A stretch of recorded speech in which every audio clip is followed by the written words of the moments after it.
On this episode of AV Week, mergers and acquisitions abound this week. We also look at whether or not it's time for the audiovisual industry to rebrand itself. All that and more next on AV Week. The network for the AV industry. What are you listening to? This is AV. This is AVNation. This is AVNation. This is AV Week, episode 305, recorded Friday, June 30th, 2017. Circle-ish. Support for AVNation is brought to you by Infocom International, the trade association representing the professional audiovisual and information communications industries worldwide. This is AV Week, your weekly wrap-up of audiovisual news and information. My name is Tim Albright. I am your host, freshly rested from a couple weeks off of Infocom. This is our first show back, so thanks for joining us. First and foremost, these two gentlemen helped me found AVNation, so I'm happy to have them on at the same time. It's been a while since I have. First up and foremost, the left-hand side of my brain, a fine integrator out of this good state of New York. His name is George Tucker. How are you, sir? All right. Good afternoon, everyone. I guess if he is the left-hand side of my brain, this young man is the right-hand side of my brain. His name is Matt Scott. He's an integrator out of London. Is it? Yeah. That actually makes sense then, that Tucker's the logical side and you're the creative side. Mr. Matt Scott from Omega Audio Video. I am good, man. How are you? I'm doing awesome. Last but not least. Dream. Huh? Living the dream. Living the dream. Last but not least, this gentleman is new, so you two please be nice to him. His name is Jim Maltese. How are you, sir? Good. Very well. Very happy to be here. Good. Glad to have you. If you haven't checked out the site, please do so. There's some stuff that happened this week. We got to do a special. It was kind of cool. First up and foremost, we're going to talk about two acquisitions. The first is from a money standpoint, is the more significant. On Wednesday, those of us in the States woke up to the fact that Legrand had acquired Milestone AV. From a legal standpoint, we should say they are acquiring. They're in the process. Stuff like this takes months and to figure out. Legrand is a publicly traded company, in France. Milestone is currently a privately held company. Price tag on this was $950 million. It's going to be easier to tell you what the company's Milestone has under its belt. Legrand is a big, giant corporation that has a lot of brands. Milestone, you're looking at Vadio, you're looking at Daylight, Chief, Sanus, and Projecta.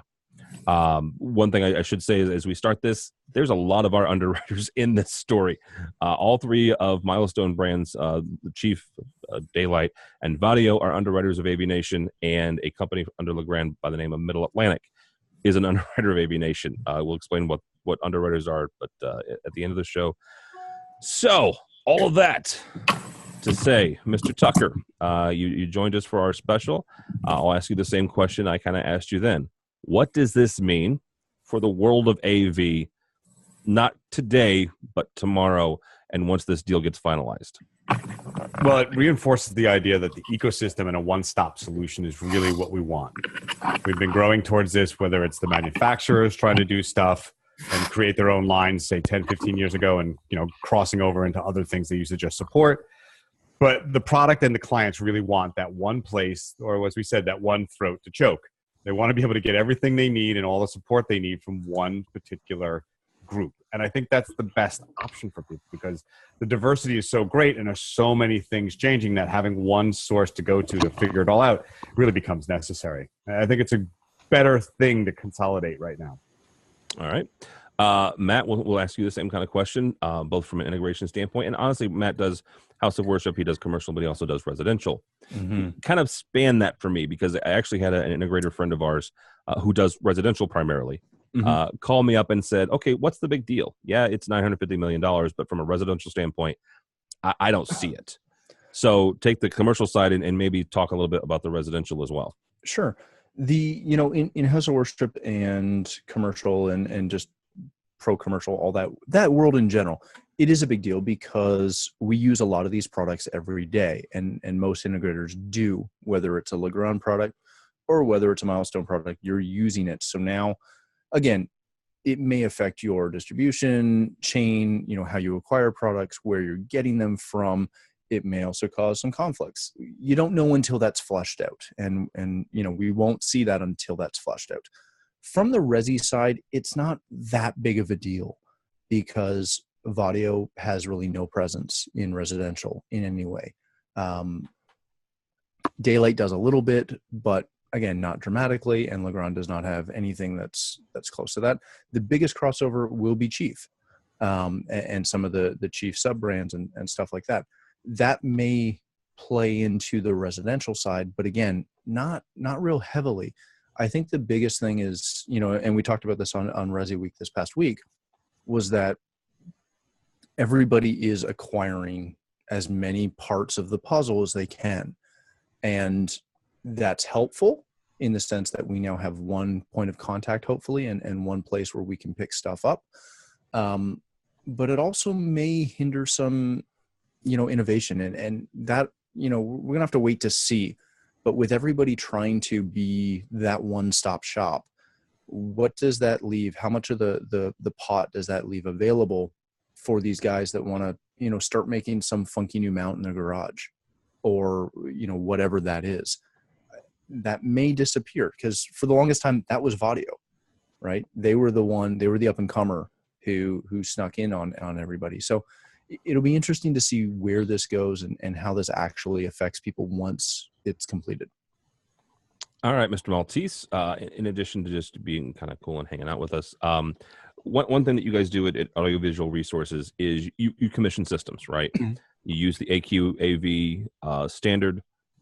When it comes to purchases like this, how does this impact putting systems together? How does this impact? I mean, both George and Matt mentioned the whole one throat to choke, one place, one-stop shop for everything.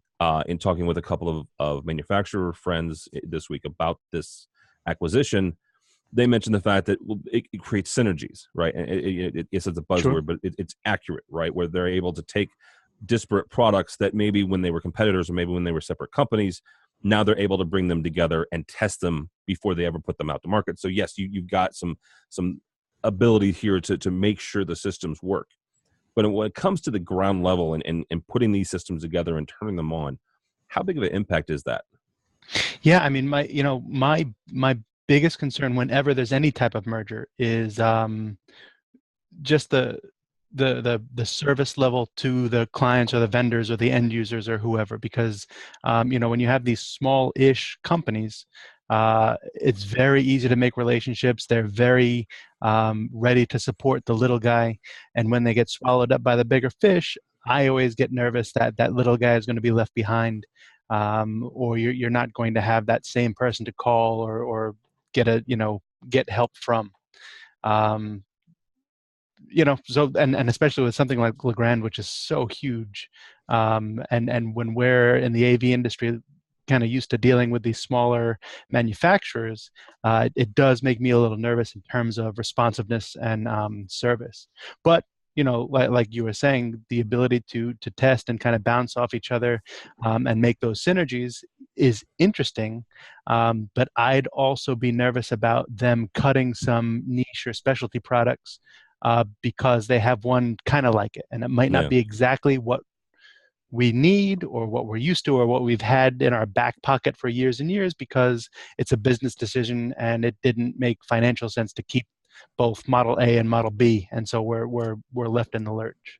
But to Matt's point about creativity is, when you're in these big companies and there is all that inertia behind it, does that put some onus or kind of spark in smaller companies? Like, I can't tell you how many integrators now have 3D printers to make those specialty mounts or whatever. And so the outcome, anyway, I'm kind of spiraling, but I'm nervous about service. I'm interested to see about synergy, but with regard to opportunity and creativity, hopefully they keep it, and hopefully they can kind of maintain that production and maintain that creativity, but it might fall to other people to pick up the baton. Well, and something, if I can just jump in, something that Jim mentioned that we always kind of overlook with this is when all these companies merge and come together, you end up with a lot of duplicity in people. And you end up with, because even look at Milestone, when they started amalgamating all their brands together, each one had their own marketing department, their own, sales team, their own rep teams, service teams, etc. Essentially, what will happen over time is a lot of those roles will end up disappearing. And you will have that 20-year, not guaranteed, but you will see occasionally some people get dropped off. And if you've had a 20-year service relationship with someone and you've had that one contact in that company, and then you're bounced to corporate for service, a lot of times that does not go over very well. And as much as we'd like to think that AV is, really, really big business and yada, yada, yada, you still have a lot of relationship-based business in this industry. Absolutely. And it's not uncommon for your sales rep to go to a different firm and you now start buying from that other firm because that's where your rep went and you like that guy or that woman and that's who you want to buy from. So the one thing I will say about this, and again, none of us know exactly what's going to happen over the next 3 months and once Milestone gets rolled into Legrand. Legrand has made a lot of effort in keeping their companies, I'm not going to say separate, but at least separate in the terms of the sales team and the marketing team. Yes, you can get Cables to Go, which is a Legrand product through Middle Atlantic, right? But there's a Cables to Go team, right? There's a Middle Atlantic team. I have every expectation. I could totally be proven wrong, and you guys can pull this tape in 2 years and show me that I'm wrong. I have every expectation that the folks that we know at Chief that's in the marketing and the sales and the support will be there in a year. That's my expectation. Again, basing it off of how Legrand has handled their other acquisitions and their other companies. All right, let's move on to another merger and acquisition. This one technically came down late yesterday, early this morning, depending on where you are in the world. Semtech Corporation, quote unquote, this comes to us from our buddies over at Daily Do, a leading supplier of high-performance analog mixed-signal semiconductors and algorithms, today announced the signing of a definitive agreement to acquire AptoVision Technologies. If you are not familiar with the name AptoVision, these are the folks behind the chip, the Blue River chip, one of the founding members of the SDVOE Alliance. Matt, when it comes to another merger and acquisition, now this one's a little different, right? Yeah, this is smaller, not definitely smaller. I mean, not just the dollar amount was a little bit smaller. Possibly the original price is $28 million, up to $47 million, depending on some performance. But this one's a little different in the fact that it's a chip manufacturer, right? And integrators do not purchase directly from AptoVision. Manufacturers do, right? Let's be frank here. Folks like Aurora Multimedia and other Christie Digital and some other companies purchase the Blue River chip directly from AptoVision. So the integrator level, the impact may not be felt necessarily with the direct relationship, right? Because not a lot of integrators have a direct relationship with AptoVision, but the manufacturers do, right? And in talking with some of the folks at AptoVision, they see this as a definite positive because now they've got a big company that has a long history of making chips and a long history of marketing them and supporting them behind them. What is this going to do, not just for the AptoVision folks and the Blue River chip, but going forward and getting this, more and more into the AV industry and the AV marketplace? Well, I think it actually will even move them beyond the AV industry. Because when you look at Semtech and look them up, they're, they're listed on NASDAQ. There's not a ton of companies in our industry that are at that level. But they're producing a lot of peripheral products and chips for related industries and things such as that. And anytime you take a company like AptoVision, who is, got essentially some groundbreaking technology in their chip, and give them, for lack of a better term, a big bucket of money behind them. All this does is it allows them to put more money into R&D, more money into production, more money into marketing, all those things that you talked about, and bring this chip and this technology into more manufacturers, get it in front of more people's eyes, and give them the power, and whether that's in, again, R&D or marketing or what have you, give them the power to truly expand it and bring it to market at a level that you can't as a smaller independent company. All right, Mr. Maltese, same kind of question to you. How do you see this as again, AptoVision's got some force behind them now, moving this more and more into the marketplace, into the AV marketplace? Yeah, I mean, I'm less concerned with this only because in the AV and integration world, where Legrand and Chief and Vadio live, we're trying to customize everything as a custom engineering solution. So no project is the same, and we're always trying to, kind of squeeze a square peg into a circle-ish hole with their products. When we're talking chips and we're talking DSP and manufacturer to manufacturer business, the rules are much more rigid, and the chip set or whatever, it does much less things than we try to do with some of those integrator products. So I'm excited to see what comes out of them, because now their chips do specific tasks. They kind of drive computers at that point, and so now that they have money behind it, I mean, innovation and just more power, more productivity, more capabilities. I'm excited to see it. All right, George, you'll have the last word on this. What does this mean, not just for us in the industry, but also for AptoVision? Well, I think for AptoVision, it means they reach more markets. And I think for the semiconductor company, they're going to expand on their industrial base, and who knows what they'll put those in. I think they're looking for a format to help bridge between what their core audience and their core product was into a more, I don't want to say retail, but a more I don't want to say consumer, but you get a more product-based line more of mass of market, items. maybe? Yeah, and I don't think mass market is in CES because their base is in industrial. Could be. Yeah, but that's a leap and a half, though, going from an industrial sort of concept to CES type products. They're also doing broadcast and that's what I meant. all They can really kinds get of there. high level stuff. Yeah. So there's a real potential there for them to become a standard within a real community of broadcasters and a real community of that kind of technology. You done did it, George. You used the S word. What? Standard. Yeah. Didn't you do Yeah, I thought I cursed for a minute. You did. You did in our world, man. You did not exactly. I mean, no offense, James. We love standards. There's just so many to choose from. Everybody's got one. Sorry, You get a standard. that's how James You makes get a his money. standard. All right, last one here, and oh my goodness, this is going to be awesome. Just based on the commentary on Twitter alone. I actually feel sorry for this kid. Commercial integrator. No, I do, because I mean there was positive and negative on both sides of the story. Let's get to the story. Our buddies over at Commercial Integrator, they hired a new web editor, and 3 weeks into the job, this young man gets thrown into Infocom.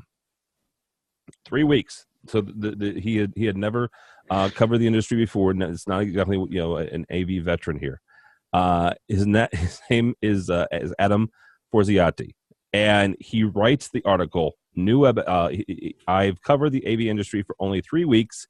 Here are my impressions. Okay, so let's start with the fact that he's covered the industry for 3 weeks. And looking at this list, and I will go over the list in a second.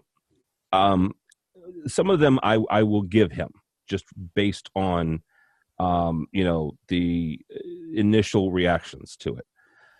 Some of them probably not. So the list is this. Number one is looks matter.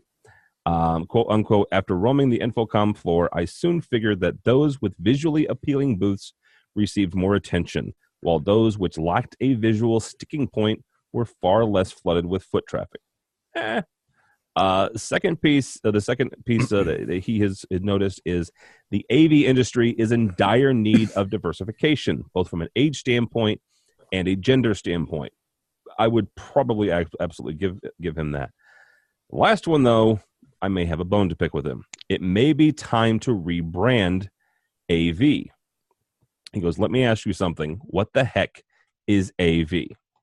So, Jim, does our young friend here have a point? Does he have any points? And if so, how would you make this article better help him out here?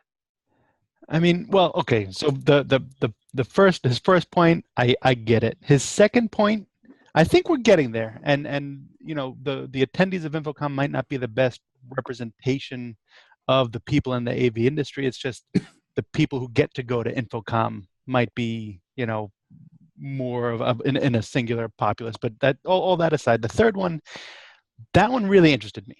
And I don't know that we need to rebrand it, or just we need to continue to raise awareness of what we do, because he does have a point, right? Very few people outside our world know and understand and appreciate what we do, especially architecturally and construction-wise. It's getting better. It's getting better every year, but we're still not as big a blip as we should be on the architectural and construction radar. And so, yeah, I mean, rebranding it, you know, I don't know. Then we're going to get into buzzwords and all sorts of nonsensical things. But I think just, you know, that's been my mission. That's been, I think, what InfoComm has been doing well in. But they obviously need a lot more room to grow in, is just elevating the awareness of our industry. All right, Mr. Tucker, you are the senior person on this panel here. Just means that Let's just clarify that's chronologically. You've been in this longer than... All right. That's true. You have been doing this longer than the other three of us. Okay. Just pointing that out there. Mm-hmm. Is he right? Is our young reporter friend right? Well, I'm going to say yes and no. I took a little bit of issue with this on Facebook with Julie Jacobson, who posted it. That's where I saw it first. Okay, so 2 points. One, they talk about the millennials and wanting, or for his grade group, he didn't use the word millennials, but from that age group, wanting them to be attracted to this industry by going beyond, say, the industrial schools and the tech schools. That they're ready because it's their fluency. You've said this before, and we've had this debate about that age group in the past, about how they say that they're fluent in it, but they're fluent in the application, but not in the technology and the use. And there's a huge gap. Well, yeah, that's not about the application, as using this Snapchat to create news feeds or to make it something worthwhile beyond a temporary video feed. So they have that, but then question them about how they solve a problem when it doesn't connect. And I'm going to go bold here and say a good 85% have no clue. To them, it's simply like how the toilet works or how the phone works. It just works. Why would I need to know that? Well, but and you laugh, but that's the seriousness. There's a lot that goes on in getting that sewage system to work. If you don't understand it, when it breaks, there's a lot of trouble. Or if you have to do something yourself. So in that case, I think, you know, we need to do more to reach out to these millennials. It's the whole STEM thing. It's the whole, we need to really increase our science and our technology education in this country. Otherwise, we're still going to be force feeding ourselves H1, or is it the HB1 visa guys who then learn, develop here, and then go back to their countries and make a competitor that undercuts it. It's it's something that Michio Kaku has talked about a lot. Yeah. As to the name, all right. Well, this is something that we've heard from Vin Bruno and some others when he was at CEDIA about what do we call it. Audio visual doesn't mean anything anymore. It's everything. It is on every platform and every device. It is the thing. It doesn't mean anything when it becomes ubiquitous. So we need to be able to understand and rename it, or at least rebrand in some way, a way to describe how everything is encompassed. And I'm not sure what that is yet. We've heard of people say technologist, integrated technologist. You know, those words are very obtuse. I don't know if I know the answer at this point, but surrounding it with some kind of technology or some verbiage to that is probably where we should head, because we need to really encapsulate everything we do, and because AV doesn't do it. So let me ask you a question real quick before you let Matt sign off on this. You said that AV doesn't do it, but I would argue that we still call the IT department or the IT industry, right? That's all they do. But it's what they do, right? It's what. But that's all they do. But this is what we do. I mean, this but is it's not true. They do. They carry bandwidth of their own. But we still So we can argue about whether that is all they do. That's not what they do. But it's still what we call it, right? We still refer to the IT. And now, are we the only ones that refer to it as the IT industry? I don't think so. I mean, you talk to IT professionals; they're an IT professional. Yes, but it's still information technology. And, so we still do audio and video. I mean, there's still it's what the bottom line is. But audio and video is networking. It's transmission over wireless. It's the content creation. It's the delivery and distributed factors. It's all of these things, including the apps and the smart devices and all of these other little items. And that ecosystem really doesn't fit just AV. Just like the smart home really doesn't fit some of that in the residential side, because it's more than just being smart. It's about catering to your needs and being solutions based. It's both of those things. No. I could see that. And maybe we can get away from audio visual and just work on it and on elevating AV, because AV, you know, like IT is lost its meaning. IT is IT, and maybe we can work on AV being AV. So it's not necessarily, it's certainly not limited to audio and video technologies. But maybe it's just because it's been called AV for so long. So maybe it's just, you know, getting people to understand what we do. Well, and let me just, with the final part of this, Tim, why do we rebrand companies? Why do we change names? Why does Google become Alphabet or something? Because they felt that there was a need to change the imagery of that company so that it was more positive or reach the demographic.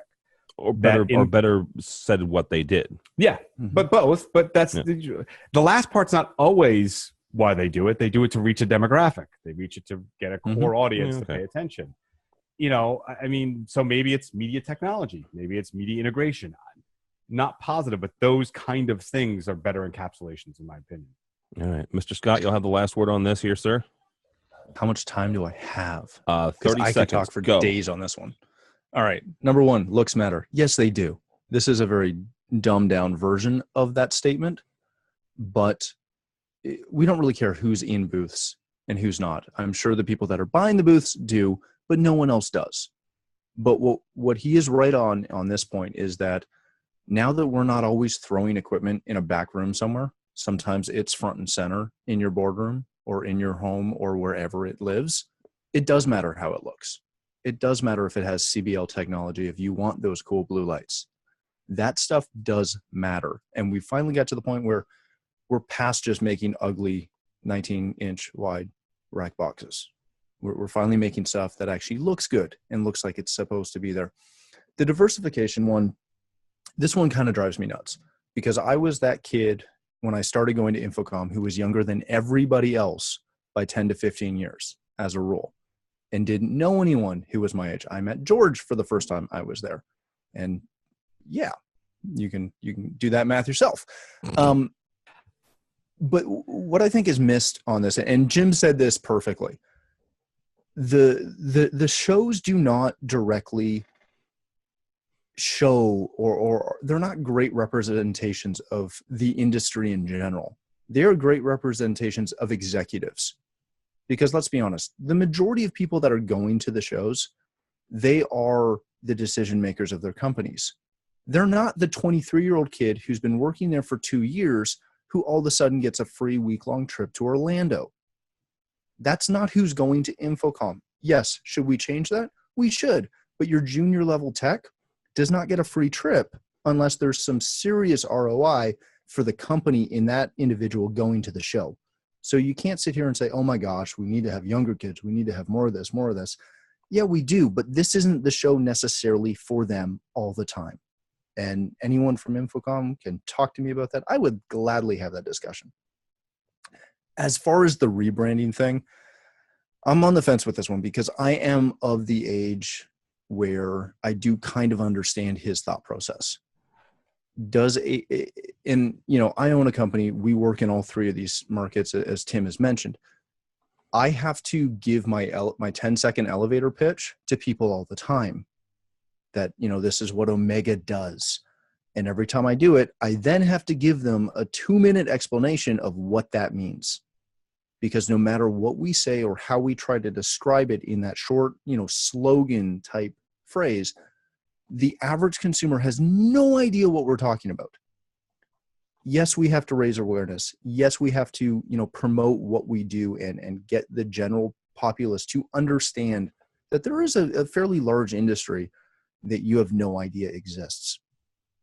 But my one concern with rebranding, and we've seen this with what CD has done over the last, I don't know, 5 or 6 years. Every 2 years, they've come up with a different term. First, we were Eskies. Then we were home technology. I'm sorry, I still love the Eskies. Yeah, the Esky was fantastic. It was. Remind people what the Esky stood for. I don't even remember. It was like electronic systems professionals. Something. No. Yeah, but there was a C in there. Anyways, they went through that. Now we're home technologists. Now, and in 2 years, it's going to change again with smart homes. Rebranding is not effective if you have to change it every 2 years to try and better encapsulate what you're talking about. Now, to look at doing something or expanding what AV is designed to mean might make better sense. But as George and Jim both alluded to, our industry is so much bigger than just audio and video. It's so much bigger than what arguably IT does. And I'll debate that for days with IT guys. We do so much and we touch everything that goes on in your building, your office, or your home. To rebrand it is very, very complicated. Not saying we don't need to do it, but it would be worse to attempt to rebrand it and do it every 2 years than it would to leave it the same. And just know you're going to have to explain what you do for about a minute before people go, oh yeah, okay. And that's all the time we have for Matt's rant on this little article. Yeah, and I was thinking about that rebranding thing. I mean, AV, I think we might have lost it, but do we shake the dust out of multimedia? That term again, is that more applicable now? Is anybody going to know what that means? Yeah, I don't know. No. Half the time that I mention that, we work with media and we do this and we do that, people look at me with blank stares. Mm-hmm. And, again, it depends who you're talking to, but when you talk to a CEO of a company, he doesn't care about any of this. So no, he doesn't know what it means. He just needs his boardroom to work. When you talk to that same CEO in his house, he doesn't care that you're using Z-Wave over Zigbee.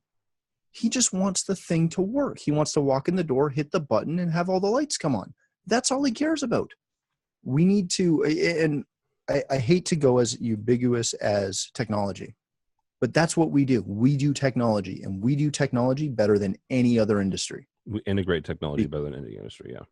Because we're the ones who, we don't make it, we don't necessarily always design it, but we're the ones who, when you push that button or say that command, stuff happens.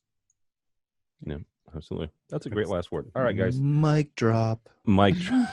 That's going to do it. I'm an AV guy, so we don't actually drop mics because they're expensive. Yeah. And with AV, we can get these cool finger signs. Yeah, we can gang sign it. What? All right, Mr. Tucker. Yeah. How do people find you, sir? On social media, Tucker2s. I have an Instagram, Twitter, Facebook, and all the rest. I write for several trade magazines, including AVNation. Woohoo! Mr. Matt D. Scott, how do people find you?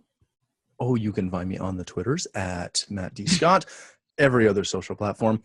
If you are interested in Resi, I host our Resi version of this show, which is all kinds of fun, and I have the same veracity there.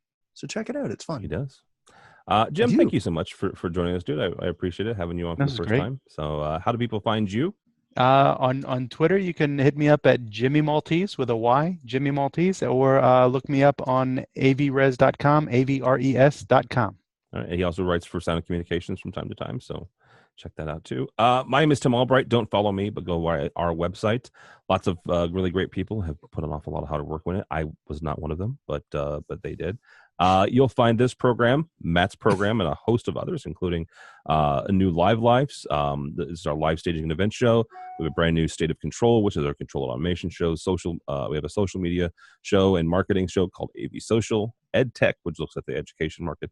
All sorts of stuff. Also, as of this morning, every single video we shot at Infocom is up and ready for your perusal. So actually, Matt and George and a bunch of other folks did some really great interviews. So all that stuff is up as well. Also, our underwriters. I mentioned the fact that at the top of the hour that a bunch of our underwriters were a part of the Legrand and Milestone purchase. Our underwriters are the folks who help us do what we do. helps us go to Infocom, help us go to CEDIA in a couple months, help us go to ISE next year. So check them out if you would, please, and let them know that you appreciate them supporting us and helping us to do what we do. We also have we have one new daily show and another one coming down the pipeline, but the brand new one is called the Daily Download.